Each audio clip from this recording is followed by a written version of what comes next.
और ये वाला तो पर्सनली मुझे बहुत ही हिलेरियस लगता है। Bull in a China shop. एक क्रेजी सी मेंटल इमेज बनाओ अपने माइंड में, एक बहुत बड़ा गुस्से वाला मैसिव सा सांड। ये पिक्चर परफेक्टली एक्सप्लेन करती है किसी छुपे हुए सीक्रेट का गलती से सबके सामने बाहर फैल जाना। So spill the beans simply means to reveal a secret accidentally. अच्छा, एक बात बताओ, इंग्लिश प्रिपरेशन में सबसे ज्यादा प्रॉब्लम कहाँ आती है? ईडियम्स एंड फ्रेजेस में ही आती है ना, क्योंकि वर्ड्स कुछ और ही बोल रहे होते हैं और उनका एक्चुअल मीनिंग कुछ और ही निकल कर आता है। स्टूडेंट्स लिटरली अपना सर पकड़ लेते हैं इनको याद करते करते। पर टेंशन मत लो, आईएएस वीडियो के बाद आपके सारे कॉन्सेप्ट एकदम क्रिस्टल क्लियर होने वाले हैं, जिससे आप सीयूईटी में फुल स्कोर कर पाओ। हेलो बच्चों, आपका स्वागत है एडू मास्टरी में, जहां आपके सारे कॉन्सेप्ट एकदम ईजी वे में क्लियर होते हैं। और हाँ, सारी स्टडी मटेरियल के लिए आप हमारी व्हाट्सएप कम्युनिटी ज्वाइन कर सकते हैं। Link is in comment pin box. तो चलिए बिना किसी देरी के आज का ये ऑसम सेशन शुरू करते हैं।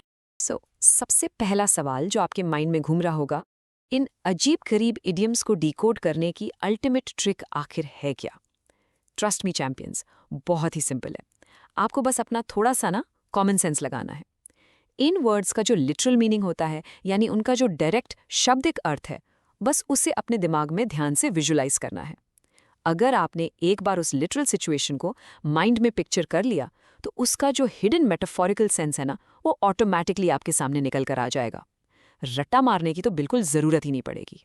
देखो, आधी से ज्यादा प्रॉब्लम तो तभी सॉल्व हो जाती है जब हम समझ लेते हैं कि लिटरल मीनिंग और मेटाफोरिकल मीनिंग हमेशा आसपास ही होते हैं। इन दोनों को दिमाग में कंपेयर करके देखो। एग्जाम में आधी कहानी तो उन्हीं वर्ड्स के अंदर ही छुपी होती है मेरे दोस्तों। जब आप उस लिटरल इमेज को अपने माइंड में प्रॉपरली पेंट करते हो, तो वही इमेज आपको एकदम एग्जैक्ट हिडन मेटाफोरिकल मीनिंग तक स्मूथली ले जाती है।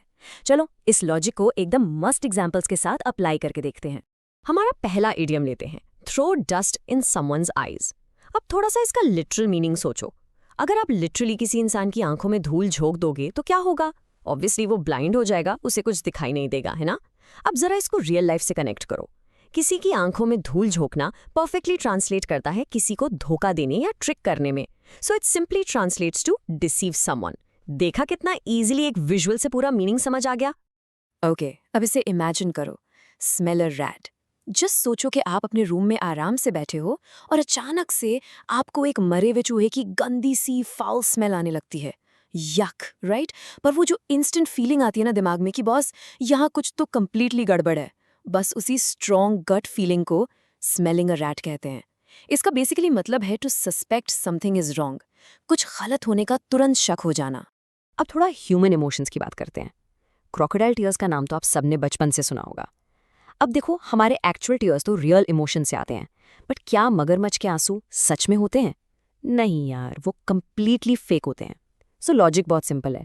अगर कोई इंसान क्रोकोडाइल टीयर्स शेड कर रहा है, तो इसका साफ मतलब है कि वो सिर्फ और सिर्फ झूठा दुख दिखा रहा है। He is just showing false sadness. ये ना एग्जाम्स में एग्जामिनर का एब्सोल्यूट फेवरेट क्वेश्चन होता है, तो इसको हमेशा ध्यान रखना। यहाँ मैं आपको एक बहुत ही स्मार्ट सीयूईटी एग्जाम ट्रिक देना चाहता हूँ। कभी कभी ना एमसीक्यू ऑप्शंस में बहुत कॉम्प्लेक्स वोकैबुलरी आ जाती है। जैसे मान लो एक ऑप्शन दे दिया, वीपिंग प्रोफ्यूजली। अब अगर आपको प्रोफ्यूजली का एग्जैक्ट मीनिंग नहीं भी पता, तब भी प्लीज पैनिक मत होना। अपना कॉमन सेंस यूज करो और सिली ऑप्शंस को सीधा एलिमिनेट कर दो। जैसे अगर एक ऑप्शन लिखा है वीपिंग फॉर क्रोकोडाइल्स, तो भाई क्रोकोडाइल्स के लिए रोना थोड़ी ना होगा इसका आंसर। ऐसे फनी ऑप्शंस को कट करके आप लॉजिकली राइट आंसर तक पहुंच जाओगे। नेक्स्ट कॉन्सेप्ट है वॉक ऑन एयर। एक बार इसको फिजिकली फील करके देखो। जब आप हवा में चलते हो तो कैसा लगेगा? आपके पैर जमीन पर टच ही नहीं हो रहे होंगे, आप मस्त हवा में फ्लोट कर रहे होगे। रियल लाइफ में हम ऐसा लाइट उड़ता हुआ कब फील करते हैं? एग्जैक्टली जब हम एक्सट्रीम हैप्पीनेस और खुशी में होते हैं। तो वॉक ऑन एयर का सिंपल सा मतलब है टू बी वेरी हैप्पी। यार, जब आप लोगों का रिजल्ट आएगा और आप एग्जाम में टॉप करोगे ना, I guarantee you will literally be walking on air. Okay champions, चलिए अब थोड़ा सा अपना मूड शिफ्ट करते हैं। एग्जाम प्रेपरेशन मोड को फाइनली करते हैं स्विच ऑन। अब जो इडियम्स हम आगे कवर करने वाले हैं, वो सीधा आपके हार्डवर्क, आपकी डेडिकेशन और एग्जाम की इंटेंस तैयारी से जुड़े हुए हैं। अपनी एनर्जी और कॉमन सेंस दोनों को हाई रखना, क्योंकि ये आने वाले इडियम्स आपकी डेली स्टूडेंट लाइफ से बहुत बहुत रिलेटेबल लगने वाले हैं। इस लिस्ट में हमारा पहला इडियम है पुल वंस सॉक्स अप। इमेजिन करो एक फास्ट रनर को।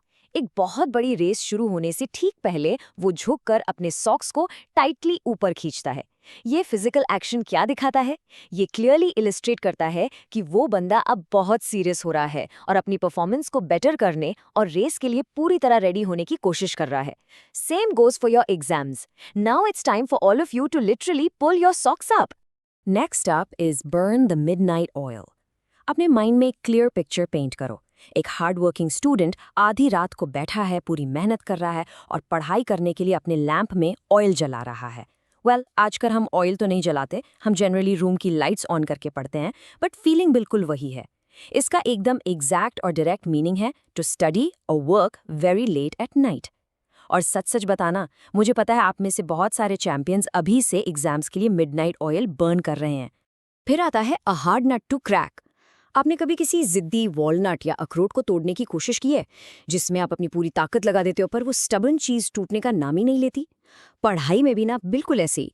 मैथ्स या इंग्लिश के कुछ टफ कॉन्सेप्ट्स होते हैं जो आसानी से ब्रेक ओपन नहीं होते दिमाग में। तो ऐसी किसी भी वेरी डिफिकल्ट प्रॉब्लम को हम बहुत इजीली रिलेट कर सकते हैं as a hard nut to crack. और भाई, अगर ठीक से फोकस नहीं किया और पढ़ाई नहीं की तो आप कहाँ हो सकते हो? You could literally be in hot water. जरा सोचो कि आप एक्चुअली खौलते हुए उबलते हुए गर्म पानी में खड़े हो। कैसा लगेगा? बहुत तकलीफ होगी ना? आप एक बहुत बड़ी प्रॉब्लम में आ जाओगे। इसीलिए इन हॉट वाटर का मीनिंग एक सेकंड में समझ आ जाता है, to be in deep trouble या फिर किसी कॉन्ट्रोवर्शियल मुश्किल सिचुएशन में बुरी तरह से फंस जाना। चलिए थोड़ा आगे बढ़ते हैं। Let's smoothly flow into our next set. अब हम थोड़ी सी बात करेंगे हमारी कम्युनिकेशन स्किल्स की। हम अपनी डेली रूटीन की बातों में खुद को कैसे एक्सप्रेस करते हैं, सीधे पॉइंट पर कैसे आते हैं और किस तरह पुरानी चीज़ों को अवॉइड करते हैं। ये जो हमारे अगले इडियम्स हैं ना, ये सीधा इन्हीं बातों को टारगेट करेंगे। बात करते वक्त सबसे ज़्यादा इंपॉर्टेंट चीज़ क्या होती है?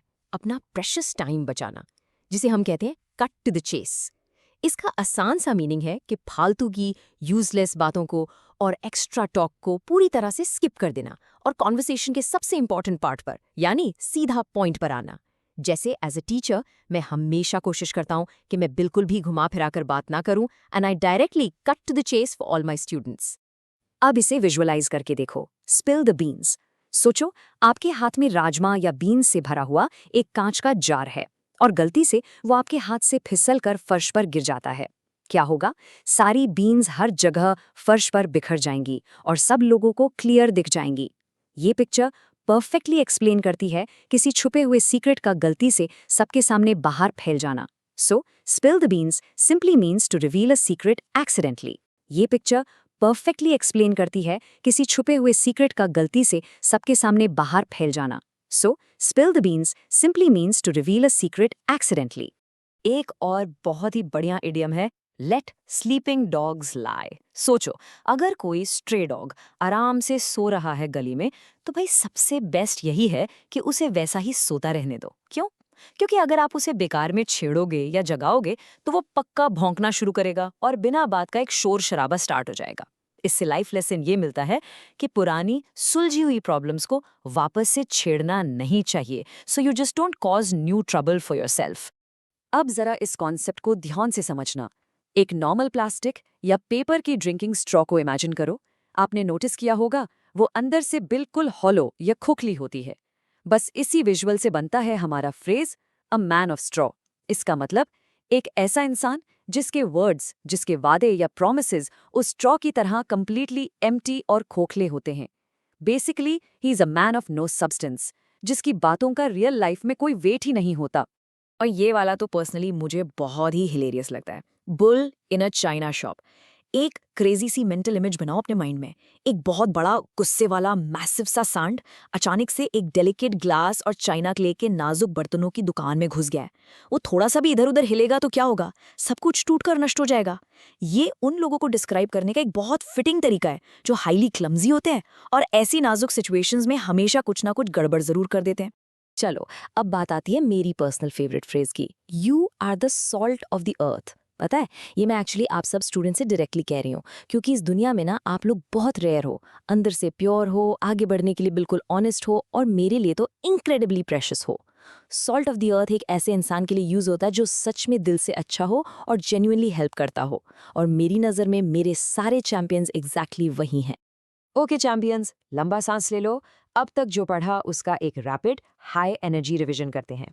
किसी को धोखा देना यानी throw dust in someone's eyes, झूठा दुख दिखाना फेक सैडनेस मतलब क्रोकोडाइल टीयर्स, कुछ गड़बड़ लगना या गलत सस्पेक्ट करना is smell a rat, exam के लिए रात दिन पढ़ना is burn the midnight oil, गलती से सीक्रेट खोल देना यानी स्पिल द बीन्स, और फाइनली बिना टाइम वेस्ट किए असली पॉइंट पर आना is cut to the chase. फटाफट से इन सभी का एक क्विक स्क्रीनशॉट ले लो ताकि फाइनल एग्जाम प्रेप के टाइम ये सारे पॉइंट्स आपको इंस्टेंटली याद आ जाएं। तो मेरे चैंपियंस, क्या आप पूरी तरह रेडी हो अपने अपकमिंग एग्जाम्स में 250 आउट ऑफ 250 स्कोर फोड़ने के लिए? Absolutely yes. आज जो हमने ये कॉमन सेंस और विजुअलाइजेशन की ट्रिक डिस्कस की है ना, याद रखना ये अब आपकी सबसे बड़ी सुपर पावर बन चुकी है। इंग्लिश वोकैबुलरी को कभी रटना नहीं है, उसे बस विजुअलाइज करके नेचुरली समझना है। इसी मोटिवेशन को अपने अंदर बनाए रखिए, अपनी वोकैब और सारे कॉन्सेप्ट्स को ऐसे ही क्लियर रखिए, और मुझे पूरा विश्वास है आप डेफिनेटली किसी भी कॉम्पिटिटिव एग्जाम को ईजिली टॉप करेंगे। Keep learning, keep smiling and keep growing. मिलते हैं अगली क्लास में।